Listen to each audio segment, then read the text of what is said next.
ರಾಜ್ಯ ಸರ್ಕಾರದ ವಿರುದ್ಧ ಇವತ್ತು JDS ಬಿಜೆಪಿ ಮೈಸೂರು ಚಲೋ ಪಾದಯಾತ್ರೆ ನಡೆಸಿದೆ. ಈ ವಿಚಾರಕ್ಕೆ ಸಂಬಂಧಪಟ್ಟಂತೆ ಮಾತನಾಡೋಣ ನಮ್ಮ ಜೊತೆ ಮುಳುಬಾಗಿಲು ಶಾಸಕರಂತ ಸಮೃದ್ಧಿ ಮಂಜುನಾಥ್ ಸರ್ ಇದ್ದಾರೆ.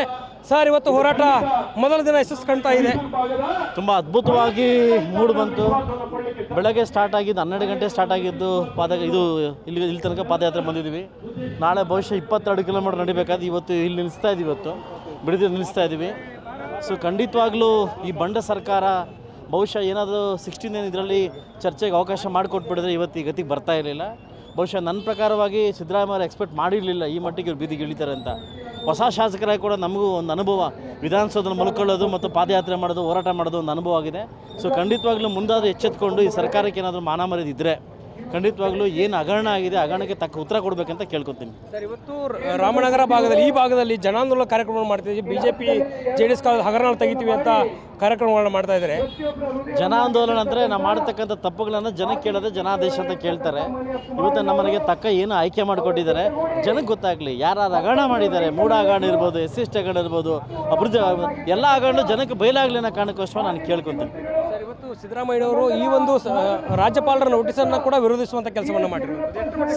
ಸರ್ಕಾರ ಇರ್ಬೋದು, ನಾವೇ ಇರ್ಬೋದು, ನೀವೇ ಇರ್ಬೋದು, ಕಾನೂನಕ್ಕೆ ಯಾರೂ ದೊಡ್ಡವರಲ್ಲ. ರಾಜ್ಯಪಾಲರು ಸುಪ್ರೀಂ, ಹೌದಲ್ವಾ? ಇವತ್ತು ರಾಜ್ಯಪಾಲರು ಒಂದು ನೋಟಿಸನ್ನು ತಿರಸ್ಕರಿದ್ದಾರೆ ಅಂತ ಮುಂದಿನ ದಿವಸ ಕಾದು ನೋಡಬೇಕು, ಅಭ್ಯಾಸ ಮಾಡಬೇಕಾಗುತ್ತೆ. ಏನು ಬರುತ್ತೆ ಕೇಸ್ ಮಾಡಬೇಕು. ವಾಲ್ಮೀಕಿ ನಿಗಮದ ಅಕ್ರಮದಲ್ಲಿ ನಾಗೇಂದ್ರ ಕೂಡ ರಾಜೀನಾಮೆ ನೀಡಿದ್ದಾರೆ.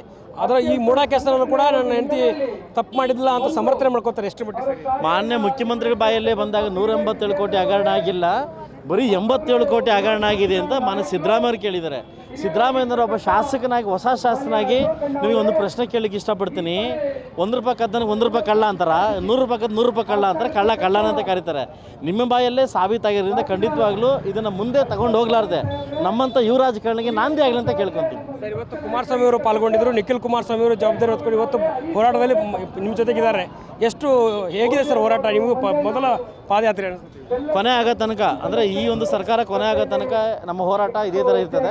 ಖಂಡಿತವಾಗ್ಲೂ ಮುಂದಿನ ದಿವಸ ಎಚ್ಚೆತ್ಕೊಂಡು ಏನು ಬರ್ತಕ್ಕಂಥ ಏನು ಆದಾಯವನ್ನು ಬರೀ ಗ್ಯಾರಂಟಿಗೆ ಬಳಸ್ತಾ ಇದ್ದೀರಿ, ಇನ್ನಾದರೂ ಜನ ಅರ್ಥ ಮಾಡಿಕೊಂಡು ಮುಂದಿನ ದಿವಸ ಒಳ್ಳೆ ಸರ್ಕಾರಕ್ಕೆ ಕೊಡಬೇಕಂತ ಕೇಳ್ಕೊತೀನಿ. ಕುಮಾರಸ್ವಾಮಿ ಅವ್ರ ಬಗ್ಗೆ ಈ ಭಾಗದಲ್ಲಿ ಕೇವಲವಾಗಿ ಮಾತಾಡೋದು ಎಷ್ಟು ಮಾಡಿ ಸರಿ ಅಂತಾರೆ ಸರ್? ಇವತ್ತು DK ಶಿವಕುಮಾರ್ ಅವರು ಮಾತಾಡ್ತಾರೆ, ಕಾಂಗ್ರೆಸ್ನ ಕೆಲವೊಂದಿಷ್ಟು ಸಚಿವ ಸಂಪುಟ ಸಚಿವರು ಎಲ್ಲರೂ ಕೂಡ ಇದೇ ಒಂದು ಮೈಸೂರು ಭಾಗದಲ್ಲಿ ನಾನು ಕೂಡ ಅದನ್ನು ಕೇಳಿದೆ. DK ಶಿವಕುಮಾರ್ ಮಾತಾಡ್ತಕ್ಕಂಥ ಮಾತುಗಳಿಗೆ ನಾನು ಕೊಡುವಂಥ ದೊಡ್ಡವನಾಗಿಲ್ಲ. ಆದರೆ ಅವನು ಚಿಕ್ಕಬಳ್ಳಾಪುರ ಪ್ರದೇಶ್ ಈಶ್ವರ್ ಅಂತಿದ್ದಾರಲ್ಲ ಶಾಸಕರು, ಅವ್ರು ಕುಮಾರಣ್ಣ ಬಗ್ಗೆ ಮಾತಾಡಿದಾಗ ಈ ಮಟ್ಟಕ್ಕೆ ಹೋಗ್ಬಿಟ್ರಾ, ಅಂದರೆ ಕುಮಾರಣ್ಣ ಬಗ್ಗೆ ಮಾತಾಡೋ ಮಟ್ಟಕ್ಕೆ ಹೋಗ್ಬಿಟ್ರಾ ಅನ್ನೋದಾಯಿತು.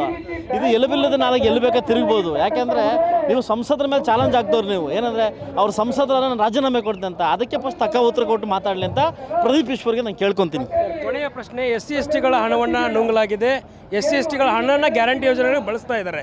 ಇದು ಅನ್ಯಾಯ ಅಲ್ವಾ? ಇದು ಮಾನ್ಯ ಗೃಹ ಮಂತ್ರಿಗಳಾದ ಪರಮೇಶ್ವರ್ ಅವರು, ಮಾದೇವಪ್ಪನವರು, ಪ್ರಿಯಾಂಕಾ ಖರ್ಗೆ ಅವರು ಉತ್ತರ ಕೊಟ್ಟರೆ ಇದಕ್ಕೆ ಸಮಂಜಸವಾಗಿರ್ತದೆ ಅಂತ ನನ್ನ ಅನಿಸಿಕೆ.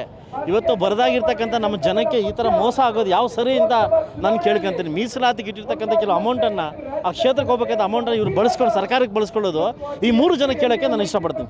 ಸರ್, ಸಿದ್ದರಾಮಯ್ಯವರು ರಾಜೀನಾಮೆಗೆ ಒತ್ತಾಯಿಸಿ ಹೋರಾಟ ಮಾಡ್ತಿದ್ರಿ. ಹೆಂಗೆ ಸರ್ ಹೋರಾಟ? ಈ ಒಂದು ಹೋರಾಟಕ್ಕೆ ಬಗ್ಲಿಲ್ಲ ಅಂದರೆ ಮುಂದೆ ಹೆಂಗೆ ಮಾಡ್ತೀವಿ? ಅದು ಕಾದು ನೋಡಬೇಕು. ಹೈಕಮಾಂಡ್ ಯಾವ ಥರ ತೀರ್ಮಾನಕ್ಕಿದೆ ನಾವೆಲ್ಲರೂ ಆ ತೀರ್ಮಾನಕ್ಕೆ ಬದ್ಧರಾಗಿರ್ತೀವಿ. Thank you. ಇದಿಷ್ಟು ಮುಳುಬಾಗಿಲು ಶಾಸಕ ಸಮೃದ್ಧಿ ಮಂಜುನಾಥ್ ಅವರ ಮಾತು. ಏನು ಸರ್ಕಾರ ರಾಜೀನಾಮೆ, ಸಿದ್ದರಾಮಯ್ಯವರು ರಾಜೀನಾಮೆ ಕೊಡೋವರೆಗೂ ನಮ್ಮ ಹೋರಾಟ ಇರುತ್ತೆ ಅಂತ ಹೇಳ್ತಿರುವಂಥದ್ದು. ಕ್ಯಾಮರಾ ಪರ್ಸನ್ ಗಿರಿಬಾಬು ಜೊತೆ ದುರ್ಗೇಶ್ ನಾಯಕ, guarantee news, Bengaluru. Guarantee news, ಸುದ್ದಿ ಖಚಿತ, ನ್ಯಾಯ ನಿಶ್ಚಿತ.